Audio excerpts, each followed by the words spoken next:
Maing buntag mga kasama, laing beneficiary na usab sa One Radio Campaign. Ilawom sa Arman Foundation ang matunulan nato niining atong solar radio transistor. Maing buntag na yun sa kompletong pangalan. Mayong buntag po. Oo.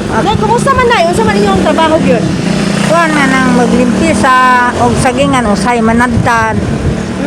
Anong saging. Ora na amon trabaho la, wala laing trabaho na ora na. Nganong kinahanglan gyud kaninyong radyo? Gusto maminaw sa DXBC nga kanang drama o kanang Balong Dagret sa Ate Ellen o kanang ning jating balita Naba kay nag-module sa inyuhang mga anak na eh. na ako'y nagmudol. So importante pud kayo ang radyo sa inyo kay nagpadayon sila sa eskwela taliwala sa pandemic. Tinuod na kay na may kaning radyo sa kining radyo sa DXBC namang dunay magmudol man sila alas 5 ug di alas 6. Oh. Namang kami minamong ko anak niya ug malit na wa na. Oo, lagi. Every Sunday guna ang atong program na kaning program na to regarding sa education nga gitanyag pod do sa DXDC Arman Davao.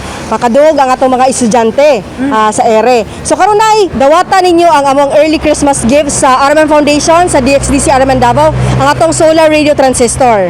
Ayan. Salamat. Okay nay, kuan ka na magmensahe nay. Salamat Lord. Oo. Tagaan mig kuan radyo. So di na ka mabitin karon kay nana kay radyo. Di na kay di ana.